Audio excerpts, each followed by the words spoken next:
Lin Tian and Effort descended into the shadowy depths of the underground chamber. Inside, towering bookshelves covered nearly every inch of the walls, crammed with ancient tomes on magic, alchemy, and forgotten lore. Between the shelves, scattered piles of gold coins, gemstones, and other treasures glinted in the dim torchlight. The wealth was staggering, far beyond what either of them had anticipated. With a sweeping gesture, Lin Tian turned to Effort and told her she could take whatever she desired. Overwhelmed, Effort bowed deeply, her voice trembling with gratitude as she promised to study diligently, to grow stronger, and to serve him faithfully in the days to come. Lin Tian merely smiled faintly in response, his attention already drifting away from her words. His gaze was fixed instead on the heaps of gold dominating the room, a fortune beyond his wildest expectations. Though this wealth held no value in the human world, Lin Tian knew its worth among demi-human civilizations. The Dwarven Kingdom prized gold for its craftsmanship, while the Elven Kingdom traded it for enchanted artifacts. This hoard could buy armies, forge alliances, or secure rare magical knowledge. Meanwhile, in the grand halls of the Three Lions Empire's capital, a wine glass slipped from a noble's fingers, shattering against the marble floor. The sound was sharp, sudden, mirroring the shock rippling through the court. The king stood frozen, his face darkening as the words of the messenger sank in. The Sword Saint had betrayed them.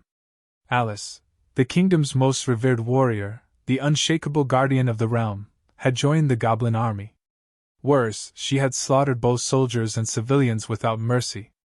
The king's hand flew to the hilt of his sword, his knuckles whitening as he roared. Alice?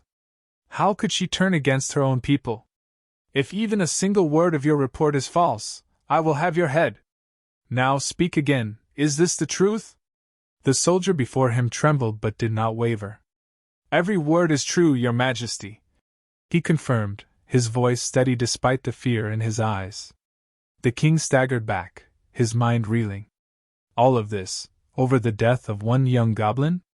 The consequences had spiraled beyond comprehension.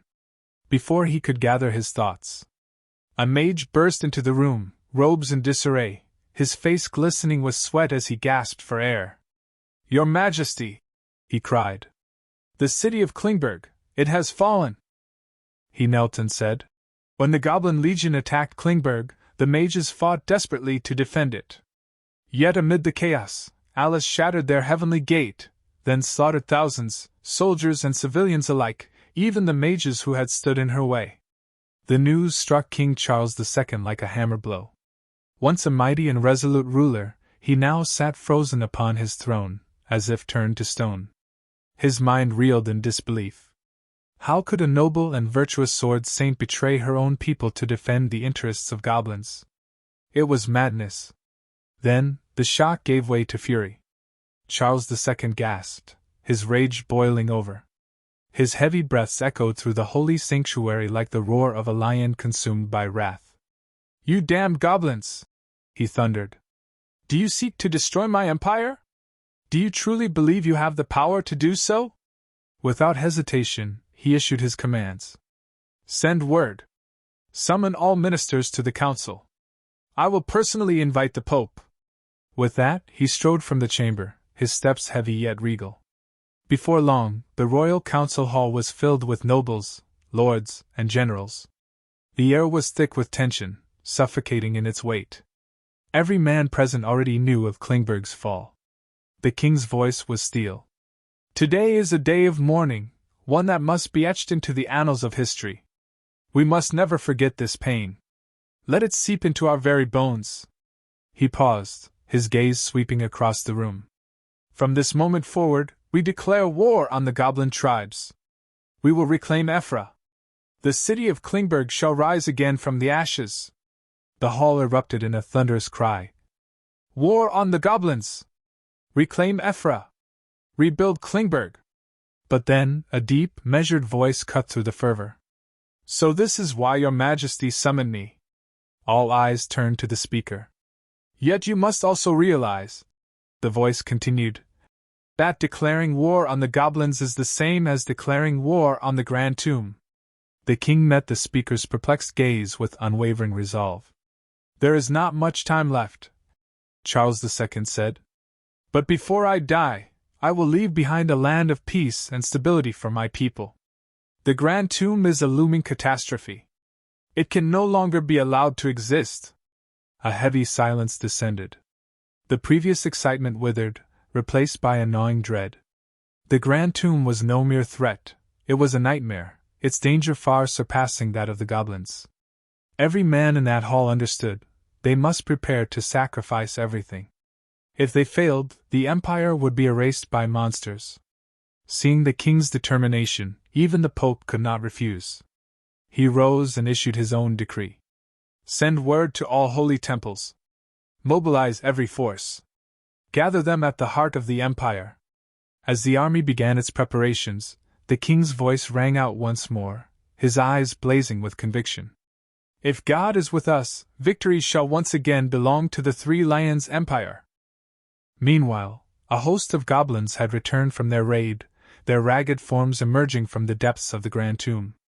Laden with spoils, gleaming treasures, enchanted relics, and sacks of provisions, they marched triumphantly into their territory. The sheer scale of their haul was staggering. It would sustain their tribe for months, perhaps even years. Yet when Lin Tian arrived at the tribe's encampment, he was met with an unexpected sight. The falcon, perched atop a weathered wooden post, was already waiting for him. Its sharp golden eyes locked onto his, unblinking. Lin Tian frowned. Why had the bird come to his domain unannounced?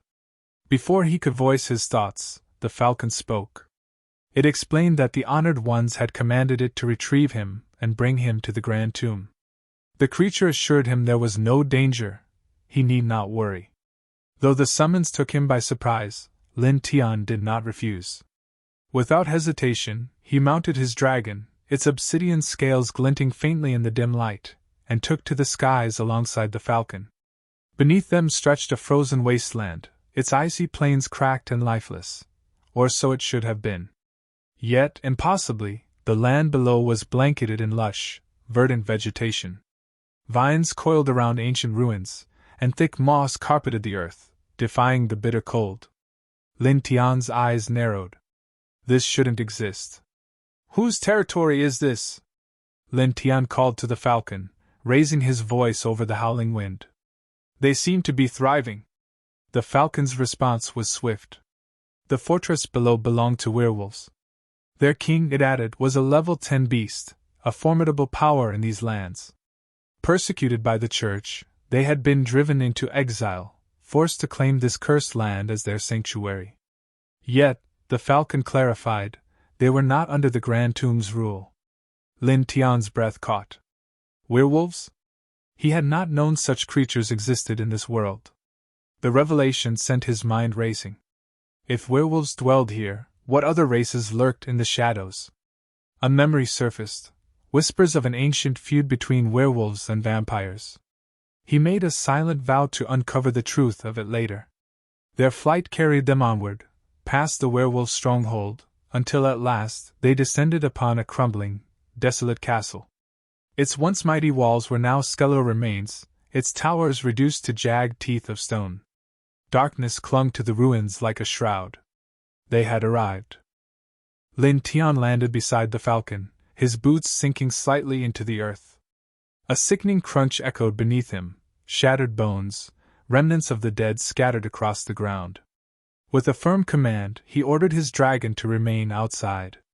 The beast snarled in protest but obeyed, its massive wings folding as it settled into a watchful crouch. Lin Tian then followed the falcon into the ominous structure before them. The moment they stepped inside, their feet met the intricate swirls of a magic formation etched into the floor. Lin Tian tensed, his hand instinctively hovering near the hilt of his sword. But the falcon remained unnervingly calm. It is merely a conveyance, the bird explained, its voice smooth and assured. A magical elevator that will take us to the master. Before Lin Tian could question further, the ground beneath them shifted. The elevator rose with an unnatural smoothness, ascending through unseen floors. At times, the world around them dissolved into absolute darkness, a void so consuming that it threatened to swallow sanity itself. Lin Tian clenched his jaw, his pulse hammering in his ears. Finally, the elevator halted. They had arrived at the highest floor, a vast, cavernous space, cold enough to steal breath. The air itself felt heavy, thick with ancient magic and the scent of frostbitten stone. Lin Tian's eyes adjusted slowly. Around him, monstrous figures lurked in the shadows, beings of twisted forms and impossible sizes, their eyes gleaming with predatory interest. Some were towering behemoths, their limbs coiled with muscle, others slithered like serpents, their scales glinting in the dim light. Then, as if sensing his presence, the beasts parted. A path formed, leading straight to the heart of the chamber. An oppressive aura surged forth, so dense it made the air tremble. At the center, seated upon a throne of bleached bones, was a figure of terrifying majesty. This was the Lord of the Grand Tomb, a level 100 Bone King, master of necromancy and dark magic. Its power radiated like a suffocating tide, its very presence warping reality.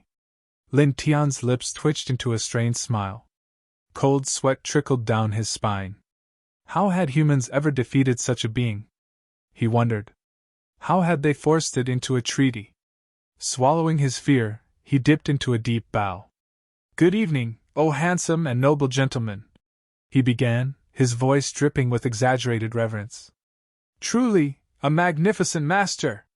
The falcon beside him let out an almost imperceptible sigh, shaking its head.